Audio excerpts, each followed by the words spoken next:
Okay. Thank you, Acting Speaker, and I'm pleased to rise on the Appropriation Bill 2627. I've obviously listened to a fair bit of debate today because I've been sitting there for 2 hours.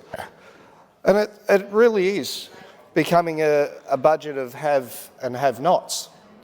And it's been very clear from me today that there's a lot of people on this side that we have the have-not, and the government side have the haves. It's really quite simple. And when I hear about government members talking about healthcare, like the member for Mulgrave just spoke about, I heard about the member for Frankston talking about the Frankston Hospital. I've heard a member for Footscray talk about the Footscray Hospital. I've heard all that all day. But it doesn't take away from the fact that yesterday in this chamber I talked about truth. And there's a reason for that.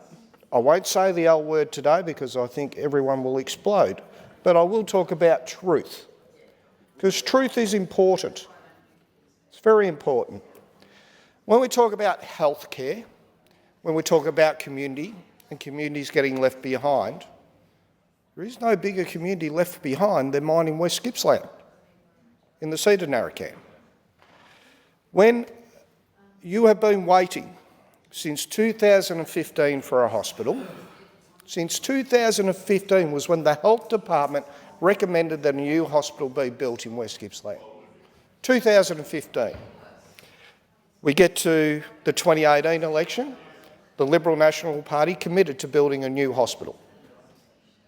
We get to the 2022 election, Liberal National Party committed to building a new hospital in May of 2022. The then Premier Daniel Andrews, on one of his very, very, very rare trips into Warragul, I think it might have been the first one, made an announcement in the backyard of someone's house with no one there. They didn't even have a candidate at the time. They actually had the candidate from Morwell sitting at the announcement for a hospital in West Gippsland, hospital in Narracam, completely different seat. He sat up there like the Messiah he thought he was, and he quoted this. Construction will begin in 2024. It will be completed by 2028. Patients and staff will move into a brand new hospital in 2029. So in yesterday's question time, when I asked the Minister for Health why has the government broken this promise, the Minister for Health Infrastructure, I'll stand corrected, Minister for Health Infrastructure said, we didn't break a promise. That is the ultimate of gaslighting, in my opinion. You cannot turn around and claim straight up and down we're going to start construction in 2024 and then have the Minister for Health Infrastructure quote, we didn't break a promise. How does that work? It's actually very poor form by this government that they pick and choose which communities get quality health care. And that's what they've done in this situation. Not even Wonthaggi, they missed out, and Maroondah as well. Now that's very, very poor from this government. So when people on that side get up and they bang on about how good this budget is not good. This budget is pathetic, and there will be members over that side that I believe are going to be very, very nervous. There's going to be members over that side, and you can see by their body language now that they're thinking coming November 2028 that we're not going to be here anymore. And there's good reason for that. People on that side, and the member for Narre North can mouth off at me all she wants. I'm happy to take up her interjections. But there's going to be a lot of members on that side that won't be here in after November 28. They will not be here. It's white noise over there, and it always is. And that's the problem. But Victorians have caught on. Victorians have caught on to this because I've noticed, and I follow a lot of government MPs on their social media, I've noticed the comments that are coming through from the general public. I've noticed the comments that are coming through on the general public, and I can tell you now, they're not very complimentary.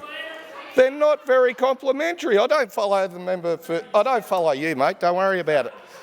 I wouldn't bother. Oh, you come out on irrelevant comments or something like that. But, through the chair, member for now. Oh, sorry, Acting Speaker. I will go through the chair.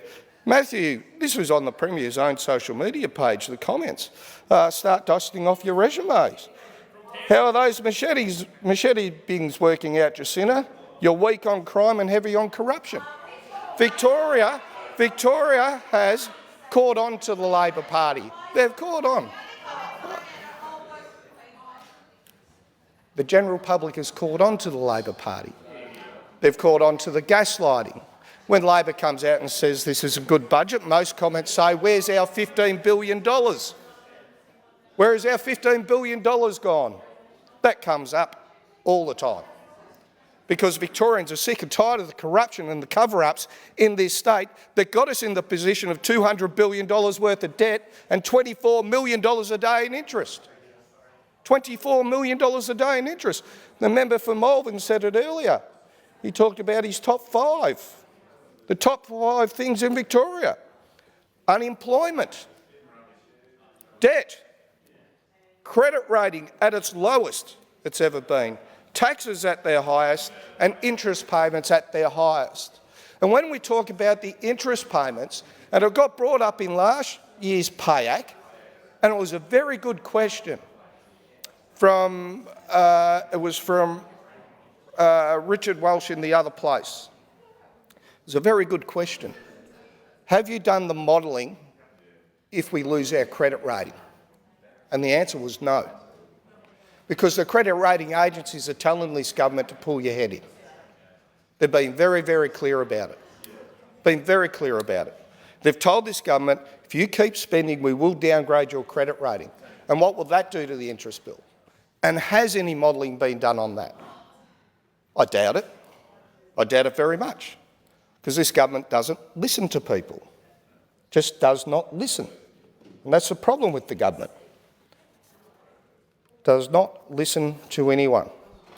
And when we talk about fiscal responsibility, and our leader has been very clear and very honest with Victorians, which is more than I can say for this government. Our leader, the member for Kew, was very clear in her budget reply. She stated we do not have a magic wand. We cannot fix this debt overnight, but we will take responsible steps to reduce the debt. And, again, those on that side like to throw numbers in the air, and wherever they land, that's the number they will talk about. A lot of numbers. But the Leader of the Opposition, the member for Kew, was very clear, especially when it came to the public service. She said, we will freeze the public service, not sack anyone, not cut anyone, like those over there are running the scare campaign. They will for the next 6 months, but the Victorian public know they're full of it. So it was a very clear commitment. No one will lose their job. She stated it 3 or 4 times in the media, very clearly, very concisely. No one will lose their job. But if you retire or you leave, we're not going to replace that job. We're not going to replace that job. And, oh yes, it's good to hear the Minister for Police spoke up then, because another commitment we made to keep Victorians safe is to put an extra 3,000 police on the beat. 3,000. Because we know the Minister of Police has failed on policing. We get that. That's happened. We know our crime's up. We know our police numbers are down. So our Shadow Minister, along with our leader, come up with the solution. You also have more PSOs that we'll have, and they will be at every station, unlike the government that's ripped them off the stations and put them elsewhere. The member for Malvern talked earlier about crime in his electorate and how he had a 24-hour police station open 7 days a week, which is now back to 3 days a week, business hours only. How does that protect the public? How does that keep Victorians safe? And it actually goes to the budget paper itself. The budget paper's title, itself, the first thing it says is safer. It couldn't be further from the truth. This community is not safe. People know it. People are scared. The member for Malvern's example is a very good example of the mismanagement of this state as to why we are where we are today. It's a very good example. And I haven't even started on my electorate when it comes to crime. I have one police station, one 24-hour police station for 4,500 square kilometres. Trafalgar's on reduced hours. Rawson has no one there. No one at Druin. They all come out of Warragul to service these other areas. But it's not like the city. We're not 10 minutes away from an area. If you had to drive from Warragul to Rawson, for example, that's over an hour. So how can that community be safe with no presence? But that's what's happened with the government. They have mismanaged this economy so poorly that they've cut our police numbers and they've shut our stations. That's irresponsible. That is moral irresponsibility. And that's what's the saddest thing about this state is the government doesn't give a stuff. They just keep gaslighting and gaslighting every opportunity they get. When we talk about an interest bill of $8.9 billion increasing to $11.8 billion in interest, how is that responsible? Now, people will say, well, we've built infrastructure for that. We borrowed the money for infrastructure, but we have a surplus. I love this magic word, surplus. $727 million surplus. But we're going to be $200 million in debt and paying $1 million an hour. It just doesn't work, doesn't compute. And I'll tell you why, because most normal people, any household in this state who scrimp and save, and they are doing it tough, they scrimp and save. If they get a bit of a windfall, or they've been really, really disciplined in what they've done in that year, they get a bit of a windfall. What they do is they grab that money, they put it off their mortgage to reduce their interest. That's what normal people do. But this government's not normal. They're far from it. Because what they do is go, we've got a surplus, we're going to spend that, borrow more, and we'll throw you another $500 million in debt and we'll pay more interest on that. That's the mentality of the government. I said it before, they don't run a business, they don't know how to work in their lives, and all they do is spend, and when they spend it all, they come after you again and again and again. It is typical of this government, and that is why we are in very, very big trouble in this state. And one thing that no one has spoken about today or yesterday is housing. Given up on it. Government has missed their targets year in, year out. Housing is unaffordable. They've been beating up the construction industry for the last 2 years. And I've even noticed the new Minister for Housing is backflipping on the MFR now. But that's too little too late when builders have had a gutsful of the government. Every metric this government has tried to achieve, it's failed. It's really that simple. They are not smart fiscal managers. And Victoria have woken up to it. Finally, Victoria have woken up to it. There is nothing easy in this state, there is nothing safe, and there is nothing more affordable. And the fact that the government now wants to blame Donald Trump for the problems shows me that they're just looking for another scapegoat because of their incompetence. Donald Trump did not increase our emergency services levy. Donald Trump didn't create the lack of investment in our roads and the terrible state of our roads. Donald Trump didn't close down the timber industry. It's all on them. It's not on the orange-haired man. I can tell you right now. This government's incompetence is to why we are where we are today. Absolutely hopeless at managing an economy, and you can't spruik a surplus when you're paying $1 million an hour in interest. That's a false narrative. Victorians have woken up to this government. They know we are in the absolute fiscal mess. Thank you, Member for Brighton, mess because of this government.